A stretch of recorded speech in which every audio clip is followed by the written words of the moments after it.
Okay, everybody, good morning and welcome to another talk training session. I'm your host, Andy, with Luxpower. It's been a long time that we've been doing these sessions. I see we have quite a few participants. We've got up to 57 participants in the meeting at the moment. This particular training session will be recorded. So if you have any questions, feel free to type your questions in the chat. You'll see on the top bar there's a chat icon. You can click on that and type some questions in there. I will review the questions in the last 10 minutes of the session, but my colleagues like Mau and Phil and possibly Kathy as well will be on this Zoom call. Will also respond to the questions as we go ahead. All right, so I'm going to automatically mute everyone, but if you do join and your microphone is muted and not muted, then I request that you do mute them. Okay, so today we're going to refresh on the SNA 5000, the Eco Hybrid, and the reason we're doing this, particularly on the SNA series, is because we've had some significant changes in the last few months, and I think one of the most important changes that we've had is the introduction of the new SNA 5000. Probably, I don't know what we want to call it, but it's a step up or a facelift to the old one. There's nothing visually different about the machine, especially when you look at it compared to the older unit. However, there's two significant changes that are visible. Number one, you'll notice that the serial number has changed. It's got a V in sort of in the middle of the serial number. And also the serial numbers start with a 5. So 5 means that the machine was manufactured in 2025, and then the second two digits after that just denotes the week that it was manufactured. But the most significant thing is the V, and that means that it's the new version. And the other significant change that you will notice is that included in the box with the machine will be a CT clamp. So this for us, obviously, it's a big leap forward because now the SNA 5000 stands even further ahead of its competitors in the Eco Hybrid market, because we have an external CT that's available now to be used on the machine. So I know that immediately the questions you're going to ask me, what if I buy a new SNA 5000 with a V and I want to add it to an older installation?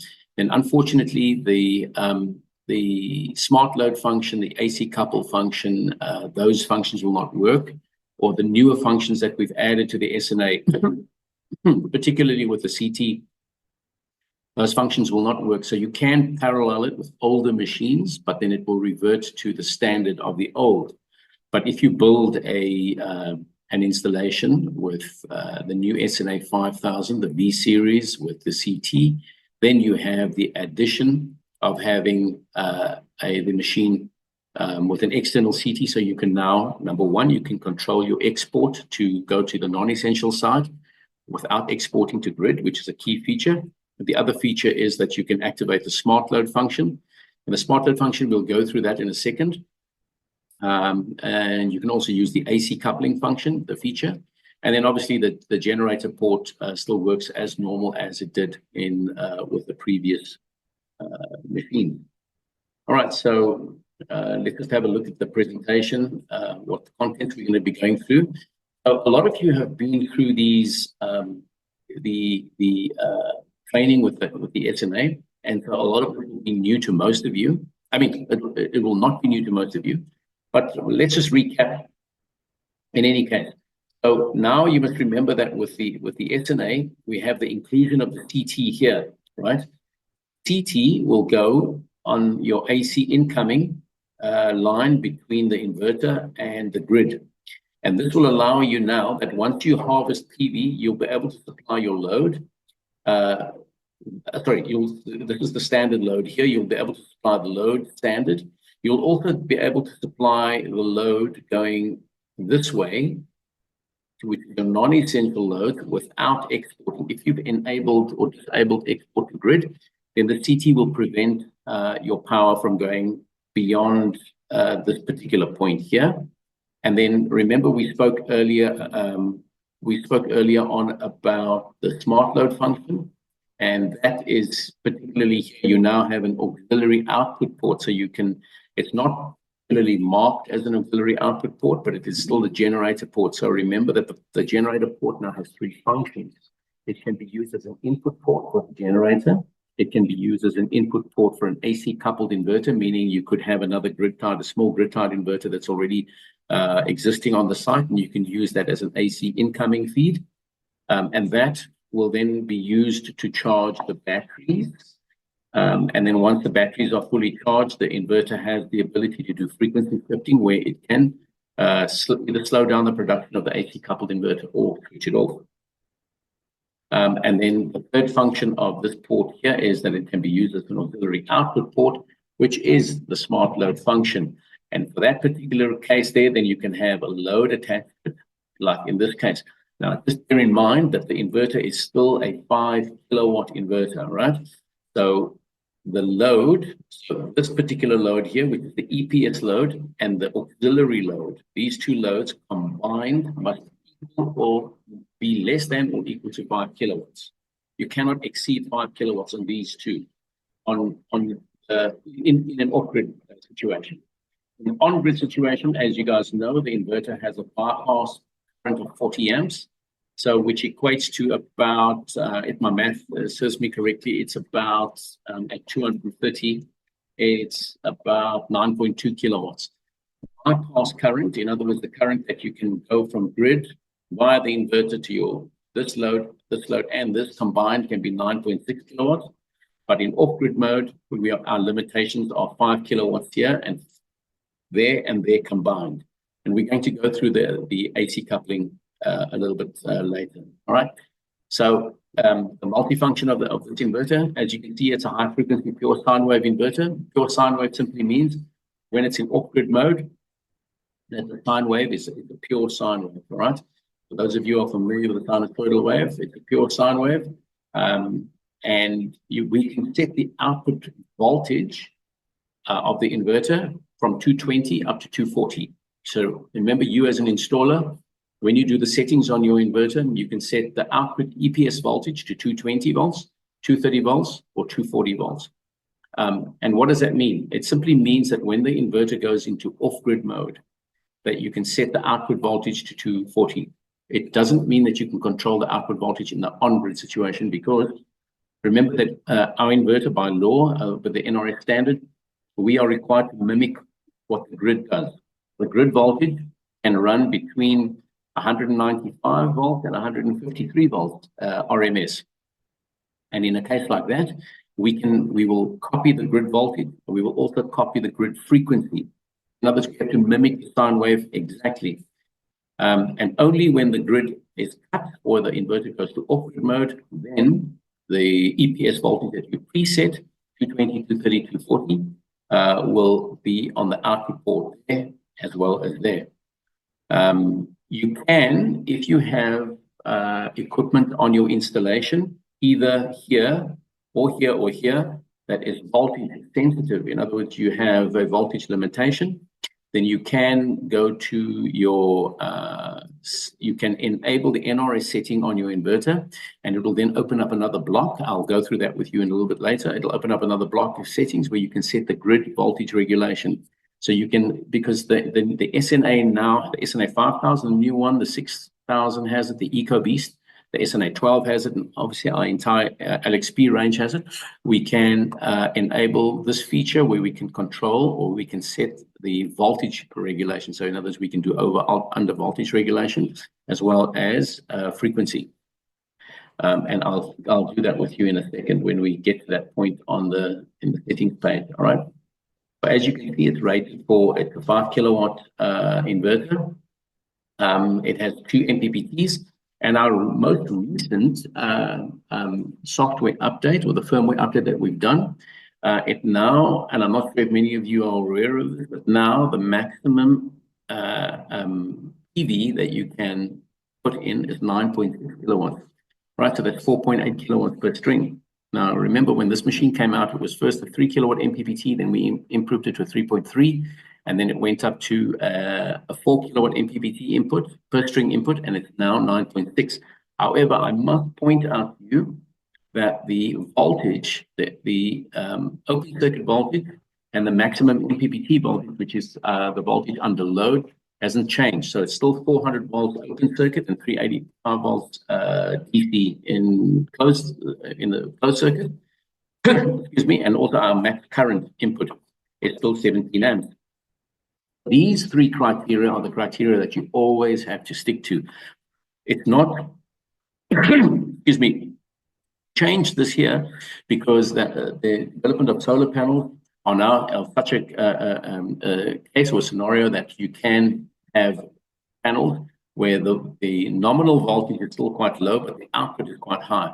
You still have to do a balancing act, and you have to make sure that that your string, once they are connected, before you close the circuit, string voltage per string, all right? So per string, it cannot exceed 480 volts with a circuit breaker open. If you've strung your panels and the circuit breaker is open and you measure the potential difference in DC across the string, then the voltage cannot exceed 480 volts.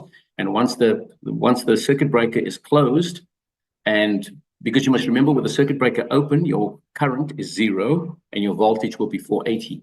With the circuit breaker closed and the inverter starting to use the power, the voltage will drop as the current rises. Okay, so the current will increase to 7, 8, or 9 or 10 amps, and the voltage will drop. So you're looking for a voltage drop to be below 385 volts continuous in maximum MPPT voltage or closed circuit. Right, so those are the things that we are looking for. So it's very important that when you are either speccing an installation or you are recommending this to your client, is to always look at the solar panels that you're using. The solar panel it will show you what the open circuit voltage is. It will show you what the VMP is. The VMP stands for voltage at maximum power. Then it will also show you the IMP, which is your current at maximum power, and then it will show you the current at open circuit, IOC.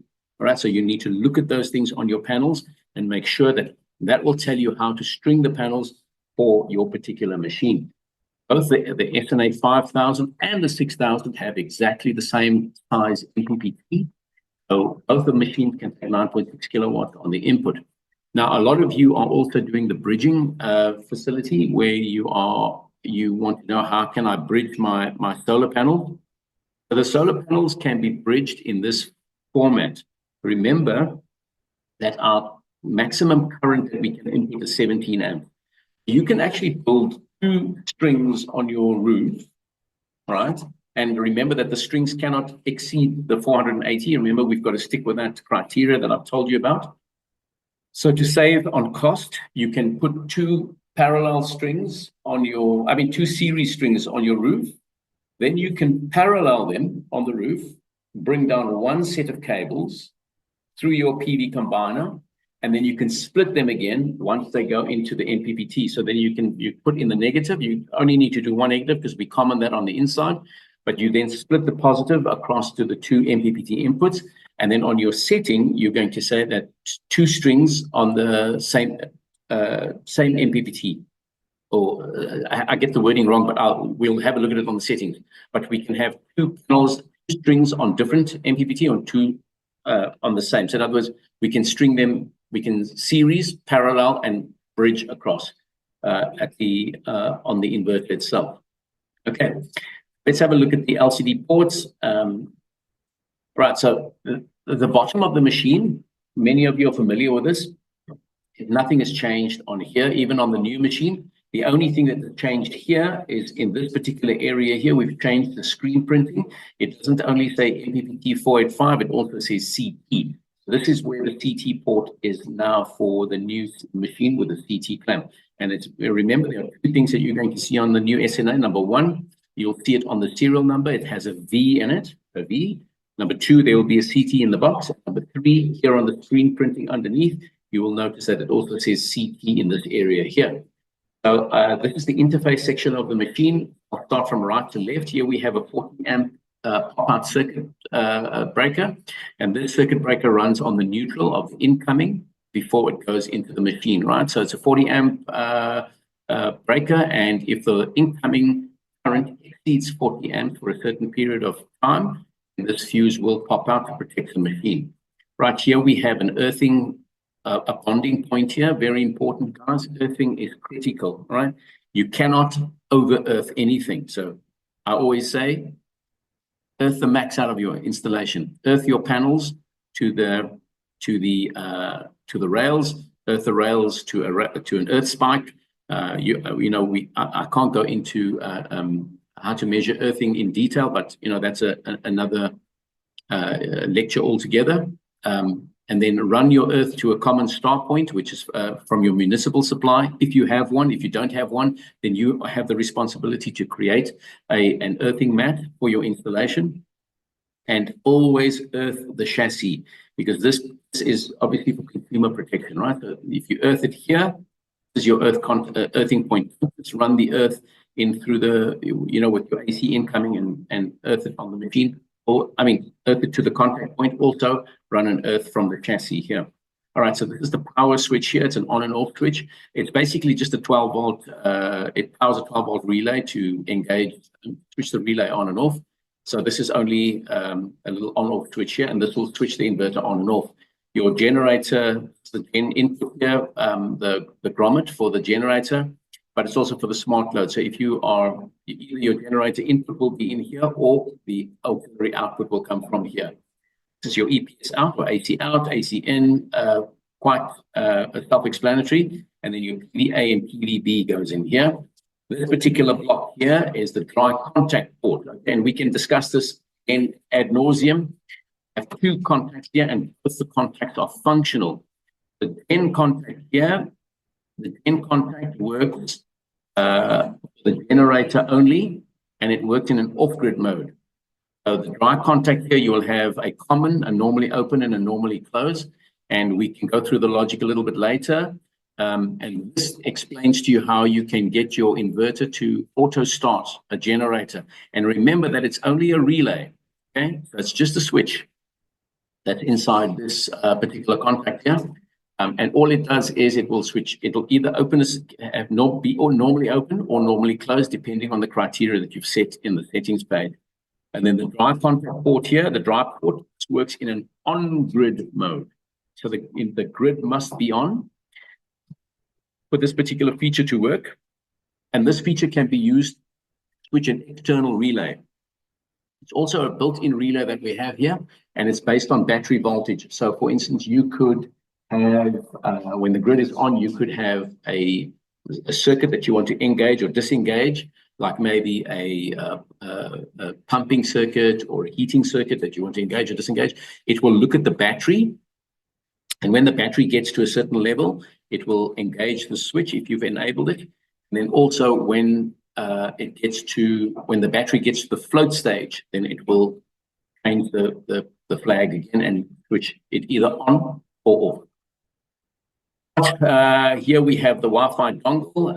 The Wi-Fi dongle, we have had quite a few changes in the dongle. The old TCP dongles, which were the longer ones that we had, those have now changed. We then brought out the shorter GPRS dongles, which are the Bluetooth ones. And now with our newer machines, we're introducing the dongles that are 5G capable. Remember, a big frustration for a lot of clients, not a lot, but a small portion of our clients has been that their routers can only engage in 5G mode, and our dongles were 2.4 gigahertz. But now the newer ones, the new dongles, are 5G enabled, and we are currently testing them in a 5G scenario successfully, and they will also be tested with Starlink for our clients in Africa who are using Starlink. Unfortunately, we don't have Starlink running in this country yet, or it is running, but it's another topic too. I don't want to discuss. And then here we have the interface port. Like I said, this MPPT 485 port will be used for the CT, for the machines with the V. This is your battery connection port here. Remember that we can communicate with batteries by two methods. We can use the protocol as CAN bus, which is our standard, or we can use RS485. Just remember that RS485, we use pin 1 and pin 2, and CAN bus, we use pin 4 and 5. All right. So pin 1 is 485B, and pin 2 is 485A, and pin 4 and 5 is CAN high and CAN low, respectively. And then these two ports here are our parallel ports, right? And then here we have a CAN resistor switch. It's simply just a switches on there. And these are used when we build a parallel scenario with our inverters, either in single phase parallel, so it's 2 or more machines in single phase, or we can build a 3-phase parallel scenario with any one of our machines. And this blue switch here will denote the CAN bus, sorry, the CAN resistor. So you will always, in a parallel situation, the first machine on the left, you'll put the switches on, and the last machine on the right, you'll put them on. All right, so let's continue forward. This is a very brief description of the screen. You guys are all very familiar with it. I'm not going to spend too much time around there. All right, and then as you know, that our screen can display quite a bit of information. In the top right here, this data will cycle, it moves. It will display the serial number in 2 bits. It will also display the working mode at the time, and it will also display the time. And the time that we get here is the time that is programmed, that it gets via the dongle. All right, and then here it will display the modes. Here you'll see AC charge, the charge first function with a forced discharge.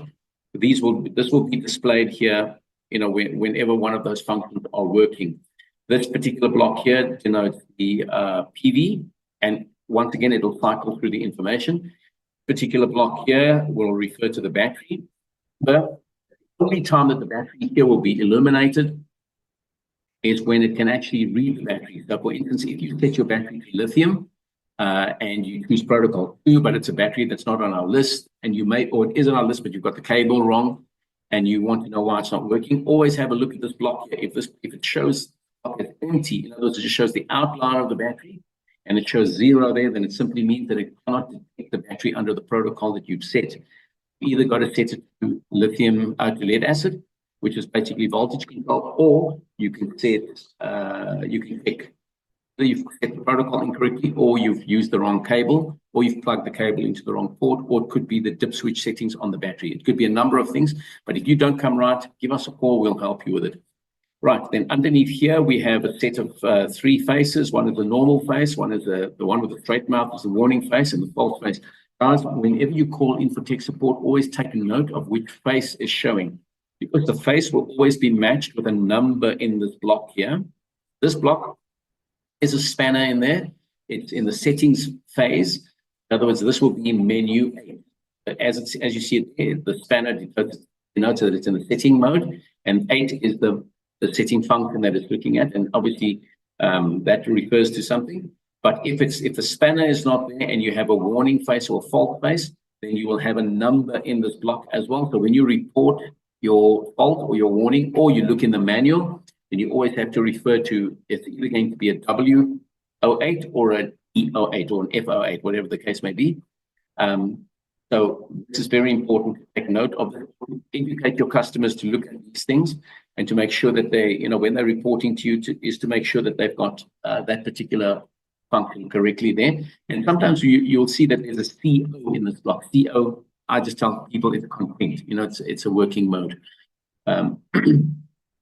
Right here, UPS enable.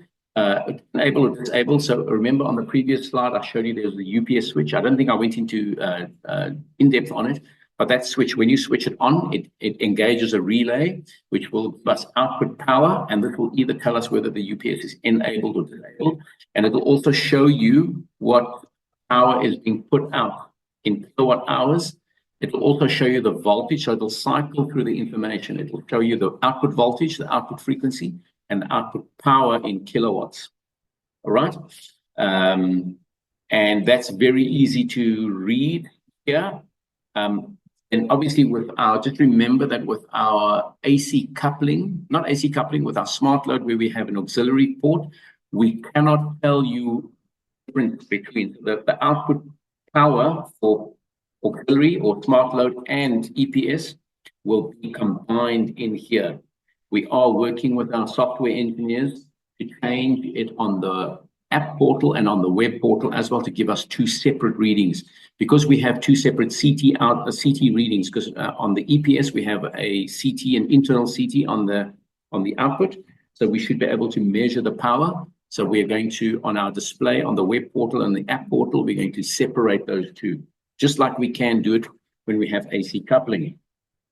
All right, this block at the bottom here, block number 6, it's either going to show you the output power in the percentage, or it will show you if the machine is downloading software, the status of the downloads, or if it's uploading, not uploading, if it's updating. So you remember, when you do downloads, it will either download the firmware and then it'll do update. So that little block there will tell you what the status is of that, or if it's just a percentage value there on its own, and it will show you the percentage of the capacity of the machine. So in other words, if it shows 10% there in a normal working mode, then it means that the output power will be 500 watts. Okay. If it shows 50% there, then the output power is 2.5 kilowatts. So it just shows you the output percentage of the particular machine. And here on the load side, this is your non-essential side. Right? So this is the power that's going to load on the EPS, on the non-essential side.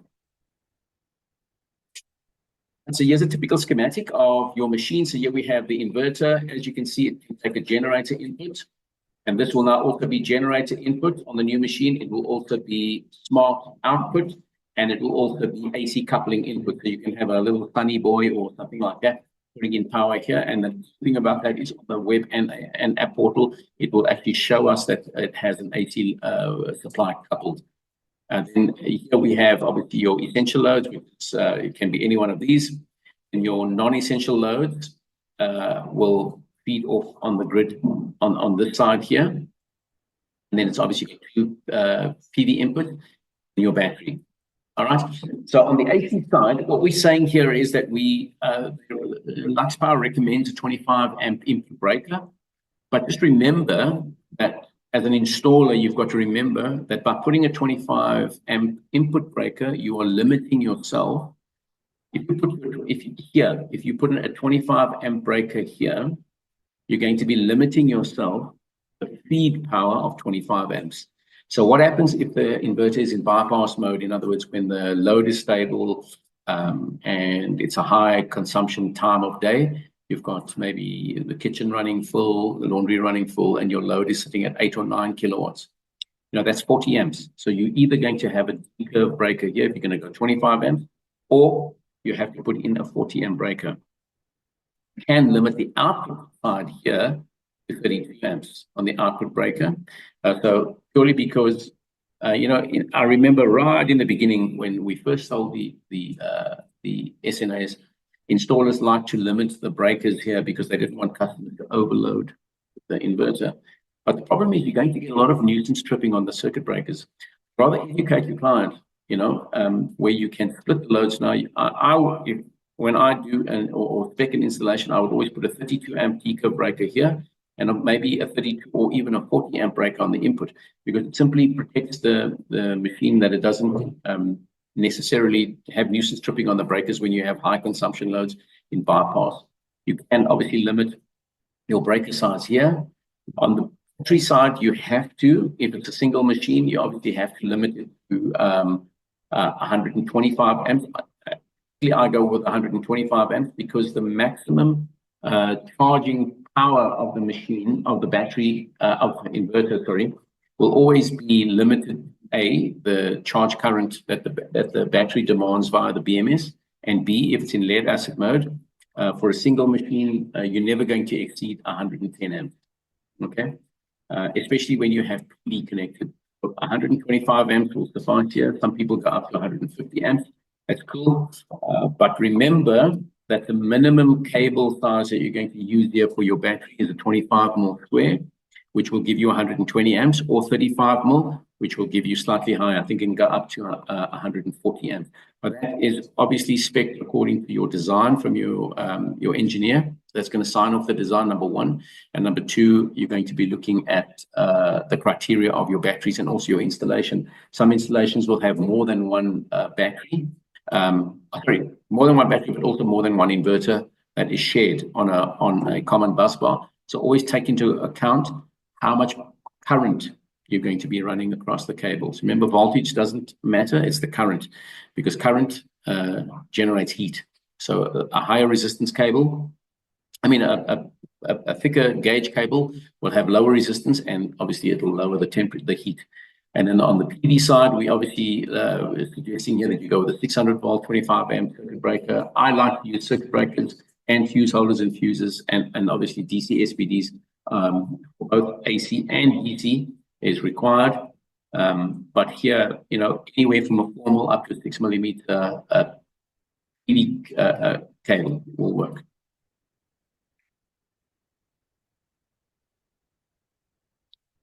All right, so here we're just highlighting some of our PowerGem products. We have quite a bit of high-5 batteries in stock nationwide, and speak to your distributors. We are running fantastic pricing on them of the high availability. Since we brought out the wall mount, the rack mounts haven't been that popular, but you can still rack mount them with. You can either standardize a wall mount bracket, or you can build something yourself. But from a price point, this is certainly the high-5 is certainly one of the best batteries to use. 10-year warranty on them, auto addressing, and also software updates. Remember, for those of you who only use HANA with your Luxpower, how cool is this that you can number one, you can access the battery information individually via the portal. Number two, you can do battery firmware updates remotely. No more traveling to site to do those things. You can even restart a battery remotely via the app. Pretty cool feature. I think Carlos and his team have done a fantastic job with this one. On his recent visit to South Africa, I said to him that the brand for us, or the battery for us, has actually become quite boring, because we sell them, but we never get to do any maintenance work on them. I have yet to have a battery come in for repairs. So from that aspect, it's a good thing, but it's a boring battery to use because everything gets done remotely. And what a lovely battery to use. Remember that we have it in the high-5, the PowerGem Plus, and in the EcoBeast. The EcoBeast stack battery is also a PowerGem battery. A HANA battery. Right, the PowerGem is also quite a popular one. It's a 5.12 wall mount battery. It's very popular. The nice thing about this one is no difference is required on the auto addressing. The new version of the high-5 will also have auto addressing, but the PowerGem, from the get-go, out of the blocks, it had no, even though it's got dip switches, no dip switches are required for paralleling. Also, when you do updating remotely, you only update one battery. You update the master, and the master will stack. It will cascade the updates down to the slaves. And then this one here has been a fantastic seller for us, the PowerGem Plus, the 14.3 kilowatt hour. It's a 0.5C battery, and it's going to be upgraded very soon because we're going to be using a bigger prismatic cell on the inside. But this particular battery here, for some reason, it's been insanely popular. The stock comes in and it's pre-sold before it gets here. I know that currently we are sitting in an out-of-stock situation, but stock is arriving. I know that the vessel arrives this Friday or Saturday. So just check with your distributors. By next week, we should have the PowerGem back in the PowerGem Plus in stock as well. All right, so just to recap, with any of our LXP range, firmware update and remote monitoring, it's a standard across all our range. The extended warranty. So you must remember that the SNA 5 and the 6, and even the EcoBeast, they come out standard with a 2-year warranty. If you pair it with a high-hour battery, you can extend the warranty to 3 years. The 5+5 here is really referring to our LXP range. The LXPs come out with a 5-year warranty, but if you connect it with a PowerGem or any high-hour battery, then you can extend the warranty on installation to 10 years for both inverter and battery. We remember that our LXP range is now expanded. The LXP5 is being discontinued. We've replaced it with the Gen 6. The Gen 6 looks exactly like the 5 kilowatt, but it's just a 6 kilowatt. The cool thing about it is it's got 6 kilowatts EPS output, and it also has the smart load, additional port for the smart load, and AC coupling and generator. All right, so I'm going to jump ahead to let's jump ahead to the 12 kilowatt SNA.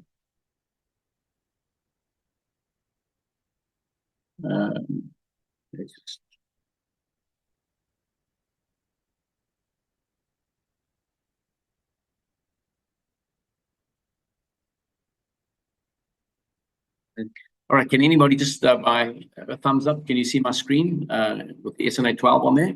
That's cool. All right, so the SNA 12, a lot of you are familiar with this machine. The EU simply means that it's a European version because we run on the European spec here in South Africa. And this is a cool little addition in the description, up to 14. Why do we say that? Because believe it or not, we are introducing a 14 kilowatt SNA in the ECAP hybrid. It will look exactly the same as this. And then we are also changing this machine slightly. Our importer has asked us to consider giving the SNA Lite, they're calling it the SNA Lite. So SNA Lite is the SNA 12, just like this, but minus the battery breaker, minus the smart load, minus these breakers here. So in other words, just with a flat panel. You can let them know how you feel about it. If you like this, or if it meets the government regulation, then you can choose what you want. But personally, I know the guys, they love the feature. It makes the installation a whole lot neater. So let's just go through the product overview. Right, so the development background, the SNA 6 has been a fantastic model for us, and obviously now we've upgraded SNA 12 and the 14 coming in soon. The cool thing about the SNA 12 is it's got a very high bypass current. It's got up to 90 amps bypass, if I'm not mistaken, which far exceeds the 63 amps incoming from on a residential. So it makes it a very, very good inverter for a total home cover. In other words, if you put in an SNA 12 with more than 12 kilowatt hours of battery, maybe you put in 2 Power Gen Pluses, or you put in a rack of high fives, it will more than cover the demands of any residential installation. And remember that it also has the smart load function. It's got the generator integration. So you can use it for either AC coupling, or you can use it for auxiliary output. But the cool thing is you can wire your entire 63 amp residence through this. It does multi-paralleling, and it also does 3-phase and single phase. Okay, so let's have a look at the product information. All right, so here we have the photographs of the front and left and right of the machine. Start with the front, the left side here. Here you can see you have the filters, the air filters here. This is where the air gets drawn in. And these are the fans on the opposite side. There are 4 fans, and they are pulling air through the machine. So the bulk of the power inverter circuits are sitting in this area here. So these fans are designed to cool the machine in all the scenarios. We have a number of thermocouples inside the machine that monitor the inside temperature. So depending on what working mode the machine is in, whether it's idling, whether it's charging the battery or discharging the battery, or running high bypass loads, or the MPPT is running at full speed, that will determine when the fans come on, how long they stay on, and or how they ramp up. You must remember that they come out with a standard power curve, but you can also, on your settings page, you can enable a new slope, and it simply means that if you're looking at the power slope, if this is the maximum point of the machine, 12 kilowatts, the power slope generally, when it gets to here, the fans come on, but you can request a new power slope, and it means that the fans will reach full speed at the full at maximum capacity. And you can also change the power percentage of the fans Some of our customers are complaining that the fans are very loud, but that stands to reason. It's a big machine. It's got a lot of cooling function to do. So please, as an installer, be very mindful of where you install this machine. You've got to advise your customer that as cool as the machine is, it's a flat profile. It fits very well in an enclosed, like a garage or something like that. But you've got to let them know that the machine can be quite noisy with the fans running. I've seen, not in person, but I've seen photographs of an installation done in an apartment in, I think it was Vietnam or Thailand, where the installer built a perspex enclosure on the client's balcony for the machine. So it was a see-through perspex enclosure, and he used that enclosure, number one, to keep, obviously to control the air quality coming in, but also to suppress the noise that the machine created. So you can, if you think outside the box, you can certainly put the machine in an environment that will suit your customer. Just bear in mind that you cannot restrict the airflow, number one, and number two, you've got to be very mindful of the fact that the machine has got to dissipate a lot of heat. So that it must have clean air coming in, and it must be able to vent out the warm air that comes out of here. All right, and also condensation. Yeah, we can't have any of that. So this machine, as you can see here, the dongle fits on the side of the machine, and on the other side, which is quite a unique feature, none of our SNA machines have it, but it has a PV isolator. There's the PV isolator there, right? We have had one or two people call to our support centers and stuff, but the PV connected, I can measure voltage across the breakers on the PV, but there's nothing coming into the machine. And then you simply tell them to put their hand on the right side and switch this to the on position, and then PV will come through. All right, and then here's the on-off switch for the machine. If you have a look here, this is the cover removed. You have the inside of the machine here. So here you have your PV interface. Remember that the machine has got two MPPTs, and each MPPT has two inputs. All right, so here you have the input for your PV1 and PV2, A and B. Yeah. This is the the rotary isolator switch for on and off. So this particular switch here will isolate all the strings. When you switch it on, it all the power through, or switch them all off. Pretty cool feature. And then here you have your grid input, and you have your gen input here. And then here you have your circuit breakers. One is for the load, your EPS out, and the other one is for the smart load out. All right. And then your interface board here will be pretty much, it's very well screen printed. So you have the CT interface. Remember that the SNA 12 also comes with an internal CT, which you can fit. And then you have the parallel interface here, which works exactly the same as all of our other machines, where you can use CAN bus cables or the protocol to parallel two or more machines, either single phase or three phase.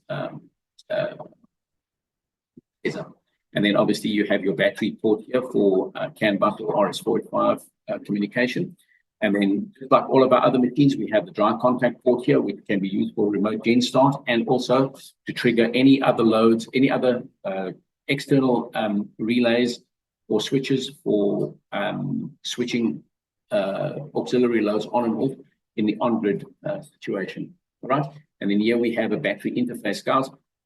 I cannot stress more importantly that when you do your connections on these machines, please be very, very careful.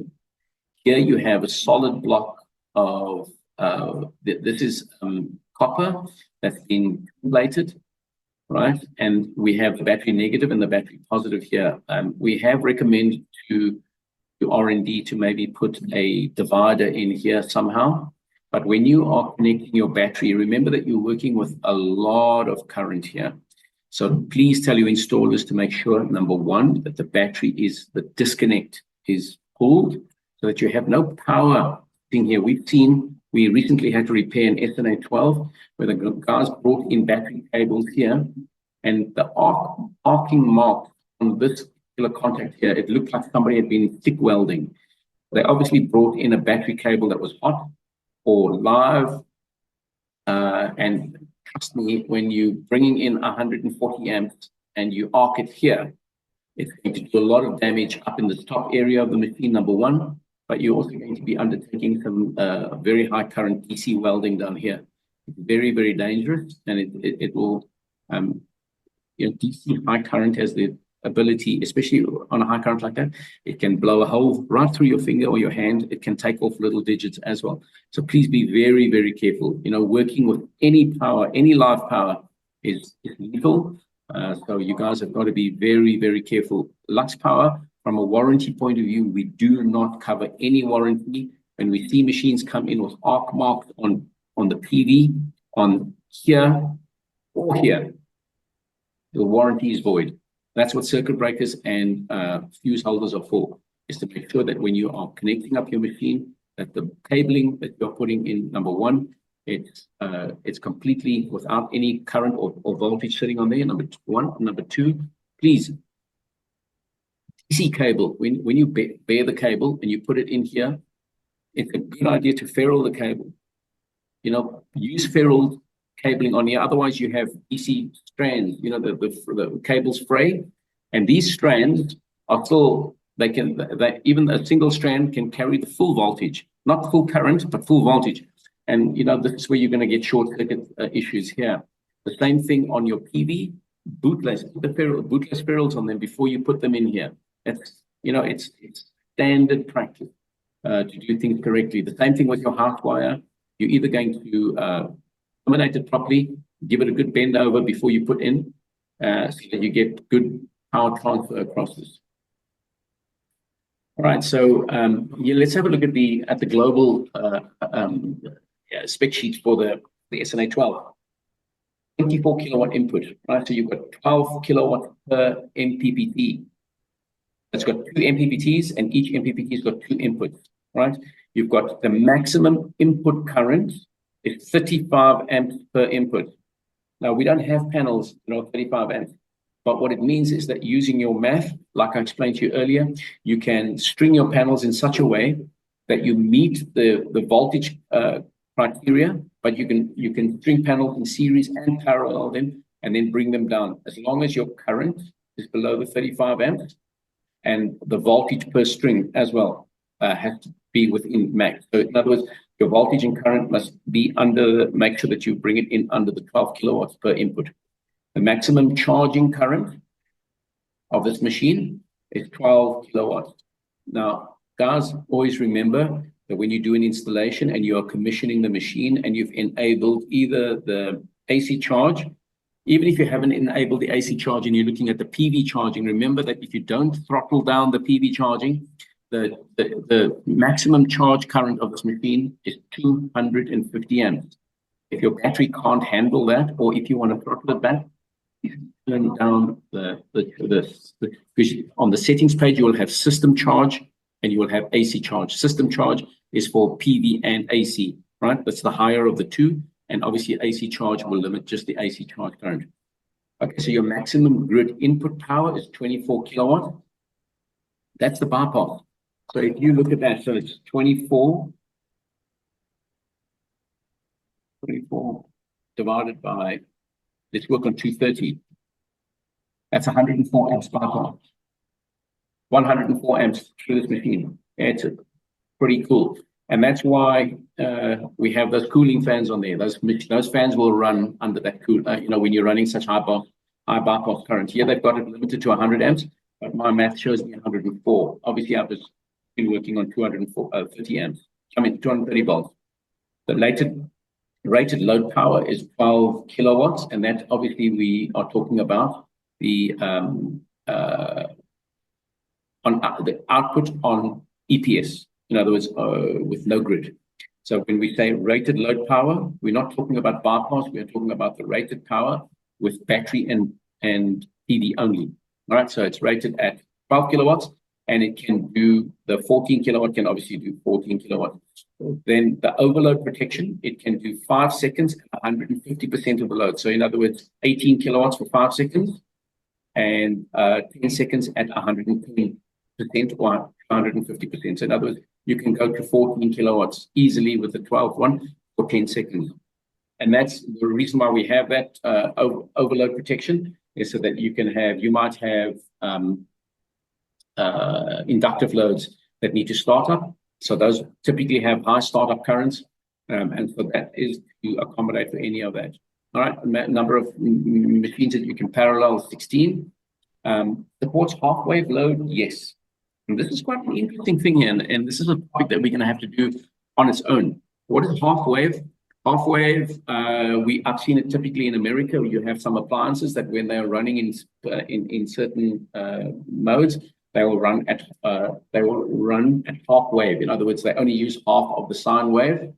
You could have that could throw anything into disarray, but there are appliances that for a power saving mode, they will run in half-wave mode, and so the inverter supports half-wave loads. Right, so you see if there's anything else that we smart cooling, as we've discussed it. All right. And typically the design, the layout, the schematic layout is very similar to all of our machines. As you can see here, you've got PV input. This one is showing that it's got a AC coupling input as well here. Then you've got the generator input, and remember that your smart load, which is one of these here, that particular one there will also come out of the same port. No, as a matter of fact, no, I'm lying. The SNA 12 has a separate generator port. The only thing obviously being different is that you cannot enable the gen input and the smart output smart at the same time. Right, also has a CT or an external CT. And once again, you can utilize all of these key features. It makes them all of our SNAs, especially with the inclusion of the 5 being with external CT now, it makes it stand out in the market of eco-hybrid. All right, and then the working modes are pretty standard across all of them. I'm not particularly going to go through all of these. I just want to have a look at this particular schematic here. This is a single line diagram showing you that you've got the gen input, you've got your grid input, your normal loads, top loads, your EPS loads, which are always connected, and then here via the circuit breakers. Some of them you might, the SNA 12 already has the integrated battery breaker. It has the integrated smart load breaker and the load breaker. And then you just have to fit your breakers for the gen and for your smart load. Yeah, and then obviously size them accordingly. I'm going to share another particular diagram with you. It's a machine that we are looking at. Let's have a look at this.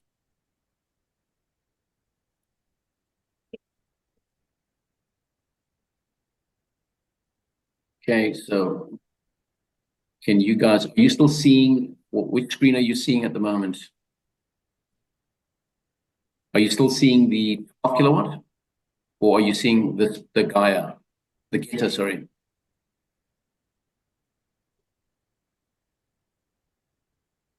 Going to, if I can move this one here. So guys, can you see this, the thumbs up if you can see the new Geta 1.5? Yes?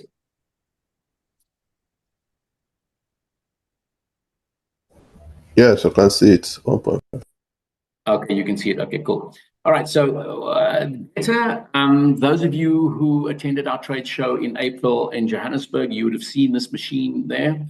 It's a new introduction that we're going to be bringing in towards the end of the year. And if you look at it, it looks exactly like the SNA, particularly in this feature here. So we're going to be changing the look of the SNA 5 and the 10, the 6. It's going to be an all-white machine, and then the Geta will take on the look of the existing machine with the black bottom and the black body.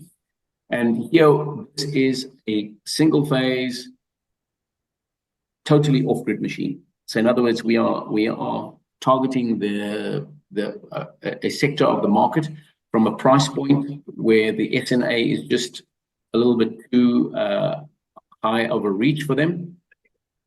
This machine will be introduced from 1.5 kilowatt right up to 11 kilowatt in a single phase particular machine. And here you can see exactly what the machine looks like. The only difference being is that it will not be NRS certified, number one. There will be no, as far as I know, I don't think it'll have an external CT, and it's targeted purely for the off-grid market.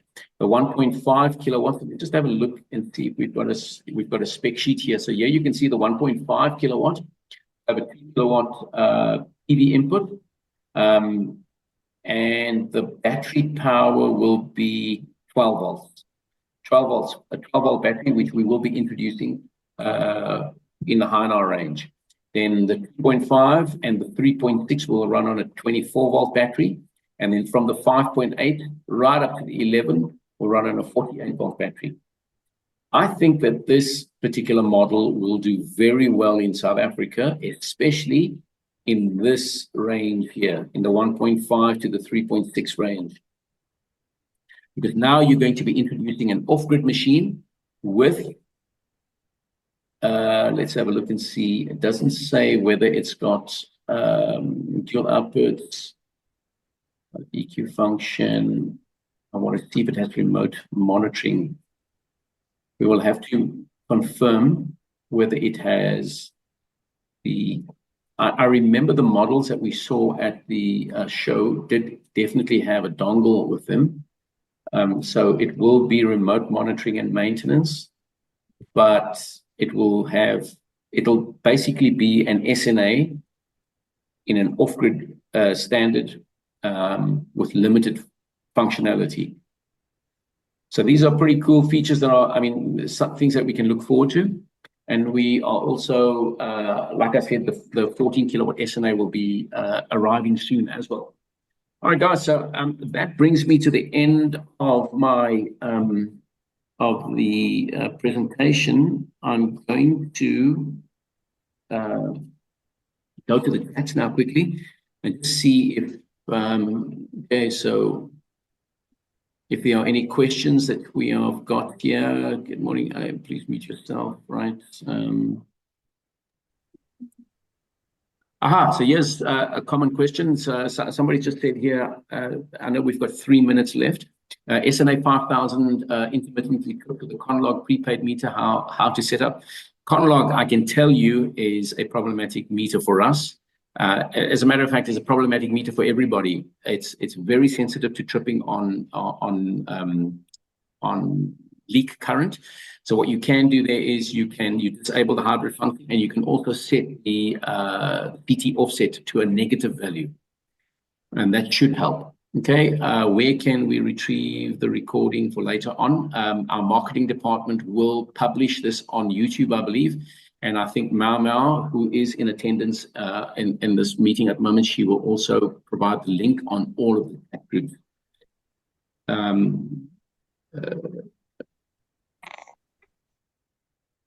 Okay, sorry, just time.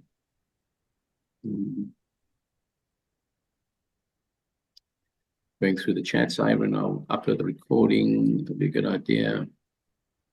So most of these are just asking for recordings. How do you change between volts and watts on the inverter screen?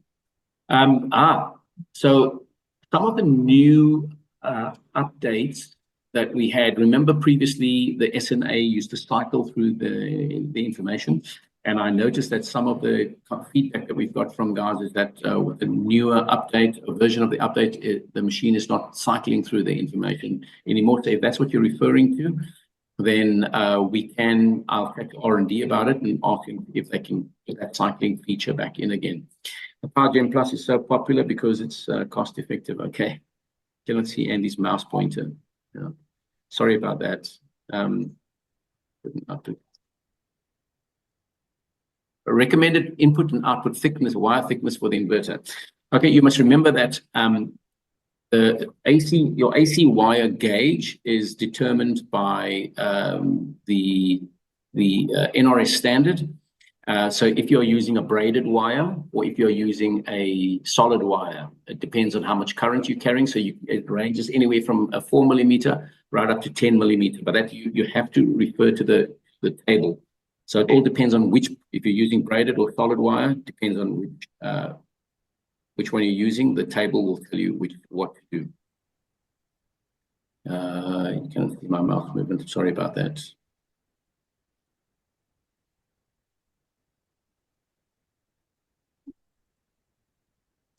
All right, guys. So I'm just going through the questions. I don't want to waste anybody's time. If there are any questions that you have, I'm just going to scroll all the way to the bottom.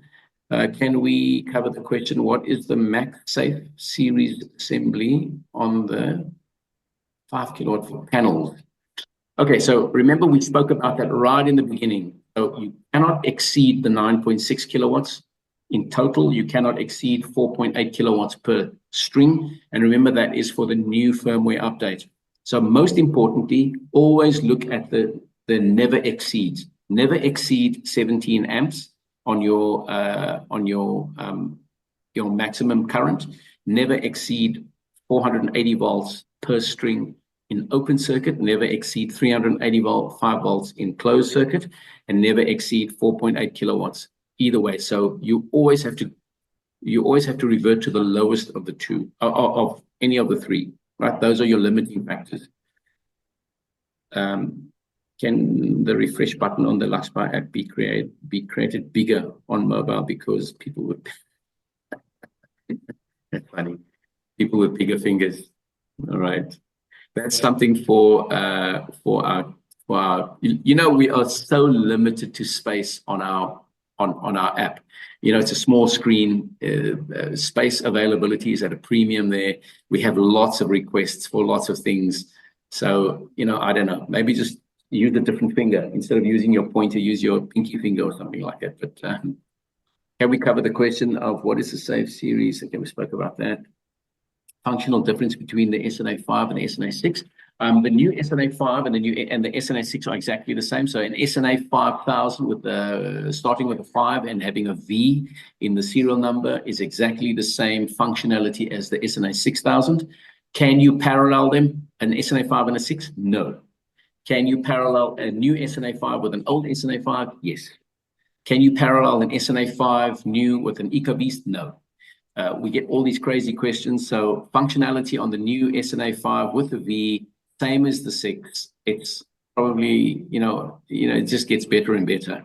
Exactly the same, except that, okay, so a lot of these questions are being answered already. Why is the self-consumption of the SNA so high? So you remember that the self-consumption, typically, if the fans are running, that's, so to run the CPUs, it's a very small power consumption. It's less than 90 watts. But when the fans are running, obviously that steps up a little bit more. So you can, I can't tell you why it's that high. That I'm going to leave that to R&D to answer that question. All right, guys, so we've just gone to 11:03. I want to say thank you to everybody for attending. It's been a long time that we've had one of these, and we're going to be having them on a regular basis now. What I suggest you do is that you can write into to any one of the WhatsApp support groups, or you can, if you can, make some recommendations on what you would like us to cover in our next and upcoming training sessions. It's pointless I go through the same things or similar things over and over. What I would like to do is I would like to, in the next session, that we actually go through the maintenance page. So we'll log onto a live machine and we will look at the maintenance page and the maintenance settings, and we will show you how to activate a few things. You must remember that we will never, ever recommend you guys to do something in the field that we haven't tested ourselves. So here in Cape Town, on our test bench, we have already tested the smart load feature. We know exactly how well it works. So I think in next week's training, we will go through a live setup of an SNA 5 with smart loads connected, and we will show you how the smart load function works in the on-grid mode and in the off-grid mode. Because you remember that with the SNA 5000, you have the grid function enabled. As a matter of fact, I think while I've got you guys here, I can possibly just we can possibly just go to that and let's have a look. See.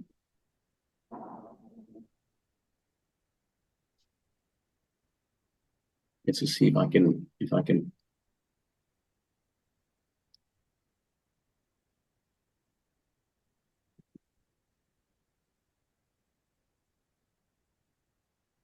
that you've got to pull up a machine. I think let's rather just leave it for the next week. So in next week, we will go through the settings, especially the new features on the SNA 5000. All right, guys, thank you very much for your time. I'm going to stop the recording now, and then we'll see you in the next training view. Cheers. Bye-bye.